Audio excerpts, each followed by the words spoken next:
जी दोस्तों, कैसे हैं आप? इस वीडियो में एक पोटेंशियल प्रॉब्लम है जो बिटकॉइन को हो सकता है, उसके बारे में मैं आपको बताना चाहता हूँ। ये इसलिए ज़रूरी है कि बहुत दफ़ा लोग ऐसे इन्वेस्टमेंट कहीं करना चाहते हैं, किसी प्रॉपर्टी में, गोल्ड में, किसी बिज़नेस में, कहीं भी, तो वो उसके पॉजिटिव पॉइंट देखते हैं और उसमें इन्वेस्ट कर देते हैं। बाद में उनको पता चलता है कि उनको लॉस हो गया, इसलिए कि जिस वक़्त उन्होंने इन्वेस्टमेंट की थी, उस वक़्त उन्होंने उसके जो नेगेटिव पॉइंट्स हैं, उनको इग्नोर कर दिया था। तो अच्छी इन्वेस्टमेंट करने के लिए ज़रूरी होता है कि आप उस किसी भी चीज़ के पॉजिटिव्स और नेगेटिव दोनों को देखें। मेरा ये चैनल क्योंकि बिटकॉइन से रिलेटेड है, तो इसमें मैं या क्रिप्टो करेंसी और डिजिटल जो टेक्नोलॉजी है उससे रिलेटेड है, तो इसमें जो बिटकॉइन को जो प्रॉब्लम्स हैं उनमें से एक प्रॉब्लम जो है उसके बारे में मैं आज आपके साथ डिस्कस करूँगा, आपको बताऊँगा, और फिर आप खुद से सोच सकते हैं, देख सकते हैं कि आपको इन्वेस्ट करना चाहिए या नहीं, या अगर करना चाहिए तो किस तरह से, किस तरीके से करना चाहिए। अ, एक एक चीज़ होगी, शायद आपने नाम सुना हो, उसको कहते हैं CBDC। जिन लोगों को नहीं पता उनके लिए मैं बहुत क्विकली बता दूं, CBDC का मतलब ये है कि डिजिटल करेंसी। आप दुनिया में जहाँ भी रहते हैं, Pakistan, India, America, Canada, France, Germany, जहाँ पे भी आप रहते हैं, वहाँ की हर जगह की, हर मुल्क की अपनी एक लोकल करेंसी होती है।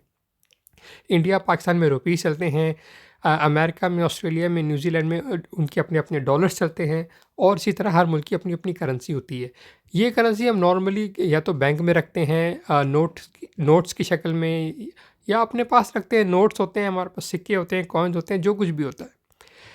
इसी करेंसी की को जब डिजिटल फॉर्म में गवर्नमेंट लॉन्च करेगी, अभी नहीं किया लेकिन करने की कोशिश कर रहे हैं, तो उस डिजिटल फॉर्म को आप CBDC या सेंट्रल बैंक डिजिटल करेंसी कहते हैं। ओके, तो बेसिकली ये सेम करेंसी है, कोई डिफरेंट करेंसी नहीं है। आपके पास जो भी पैसे हैं, उसी उन्हीं पैसों की डिजिटल फॉर्म है। आप, हो सकता है आपके पास 1,000 रुपये आपके पास वॉलेट में पड़े हों, और इसी तरह 1,000 आपके डिजिटल जो करेंसी है बैंक में उसमें पड़े हों। तो ये कोई डिफरेंट करेंसी नहीं है, सबसे पहले ये चीज़ समझ लें कि सेम करेंसी है। अब ये चीज़ अगर आपको क्लियर हो गई है, तो अब मैं आपको बताता हूँ कि CBDC और बिटकॉइन का आपस में क्या लिंक है, और बिटकॉइन को इससे क्या प्रॉब्लम हो सकता है। क्योंकि ये अगेन मैं आपको इसलिए बता रहा हूँ कि अगर आप बिटकॉइन में इन्वेस्ट करने का सोच रहे हैं, तो उसके जो पॉजिटिव पॉइंट्स हैं उसके साथ साथ उसके नेगेटिव पॉइंट्स को भी आपको जहन में रखना चाहिए, याद रखना चाहिए।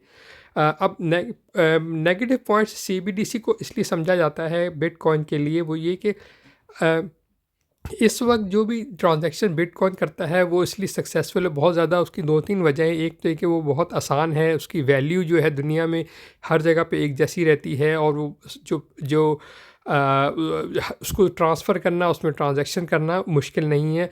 और उसकी, जैसे भी मैंने आपको बताया कि आप पाकिस्तान में हो, इंडिया में हो, अमेरिका में हो, जहाँ भी जाएँ उसकी वैल्यू चेंज नहीं होती। जो भी इंटरनेशनल उसकी वैल्यू है वो सेम रहती है। आप यूँ भी कह सकते हैं, जैसे सोना होता है, गोल्ड होता है, उसके साथ भी ऐसा होता है, उसकी वैल्यू चेंज नहीं होती। लेकिन अगर आपके पास लोकल करेंसी है तो उसकी वैल्यू चेंज होती रहती है, कभी ऊपर जाती है, कभी नीचे जाती है। अगर आपके पास 100 रुपये हैं आज, तो कल वो हो सकता है वो उसकी 2 रुपये वैल्यू कम हो जाए, या 1 रुपया वैल्यू 2 रुपये ज़्यादा हो जाए। ये उसके साथ होता रहता है। बिटकॉइन के साथ भी ऐसा होता है, लेकिन जैसे मैंने आपको बताया कि अगर आप एक मुल्क से दूसरे मुल्क कहीं जाते हैं, तो आप बिटकॉइन को कोई फ़र्क नहीं पड़ता, आप वही बिटकॉइन वहाँ पे भी उसी तरह यूज़ कर सकते हैं। लेकिन अगर आप पाकिस्तान से इंडिया जाएँ, या इंडिया से पाकिस्तान जाएँ, या अमेरिका जाएँ, या कहीं भी जाएँ, तो आप वहाँ पर वहाँ की जो लोकल करेंसी है उसमें पहले आपको कन्वर्ट करनी पड़ती है अपने पैसों को, और फिर आप उसको इस्तेमाल कर सकते हैं। तो बिटकॉइन के बहुत सारे फ़ायदे हैं, जैसे मैंने आपको बताया। अब CBDC से इस बिटकॉइन को ख़तरा ये है कि अगर CBDC लॉन्च होता है, जो कि कोशिश हो रही है, बहुत मुल्क कोशिश कर रहे हैं कि CBDC अपना बनाएँ, तो उससे ये होगा कि बिटकॉइन की डिमांड में फ़र्क पड़ सकता है। क्योंकि लोग, ये हो सकता है ये सोचें कि यार अब हमें बिटकॉइन की ज़रूरत नहीं है, क्योंकि CBDC है, वो भी वही काम कर रहा है, वो भी डिजिटल करेंसी है, तो हम बिटकॉइन की ज़रूरत नहीं है। तो इससे नुकसान ये हो सकता है कि अगर बिटकॉइन की डिमांड कम होती है, क्योंकि ज़ाहिर है अगर लोगों का इंटरेस्ट किसी चीज़ में कम होगा, तो उसकी डिमांड कम होगी। जब उसकी डिमांड कम होगी, तो उसकी वैल्यू भी कम होगी।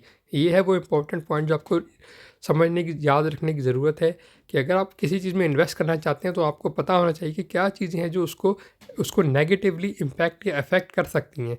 तो इस वजह से जो CBDC है, उसको बहुत सारे लोग जो हैं उसको समझते हैं कि अगर ये लॉन्च हुआ तो BTC के लिए या क्रिप्टो करेंसी के लिए जनरली अच्छी चीज़ नहीं होगी, जैसा कि मैंने आपको उसकी वजह ऑलरेडी बताई।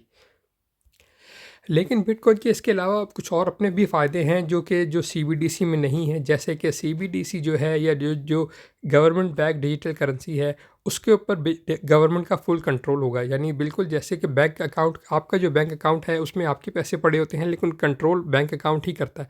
आपने किसी को पैसे थोड़े बहुत अपने खर्च करने हैं, इधर उधर भेजने हैं, कोई तो इतना इशू नहीं होता। लेकिन अगर आपने ज़्यादा बड़ी ट्रांजैक्शन करनी है, कोई बड़ी चीज़ खरीदनी है, कोई इन्वेस्टमेंट करनी है, किसी को ट्रांसफ़र करने हैं, तो बैंक आपसे बहुत सवाल करते हैं कि आप कौन हैं, आपके पैसे कहाँ से आए हैं, आपने कहाँ से कमाए हैं, आपने जिसको भेजने हैं उसकी डिटेल दें, वो कौन है, उसको क्यों भेजने हैं। इस तरह के वो बहुत सारे सवाल करते हैं और वो आपके लिए प्रॉब्लम भी खड़ी कर सकते हैं। अगर उनको किसी तरह का भी लगे कि आपके जवाब सही नहीं है इसमें कहीं भी, तो वो आपके लिए इन्वेस्टिगेशन स्टार्ट कर सकते हैं, आपके लिए इंक्वायरी कर खोल सकते हैं और आपके लिए बहुत प्रॉब्लम, आपके और आपकी फैमिली के लिए बहुत प्रॉब्लम्स खड़े हो सकते हैं।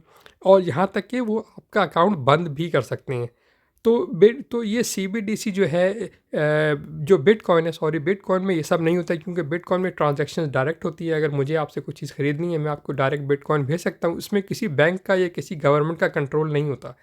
तो बिटकॉइन के इसी तरह से जो जो चीज़ है, जो बिटकॉइन को का जो स्पेशल चीज़ है, जो सीबीडीसी में नहीं होगी, वो इस बिटकॉइन की अपनी जगह पर है।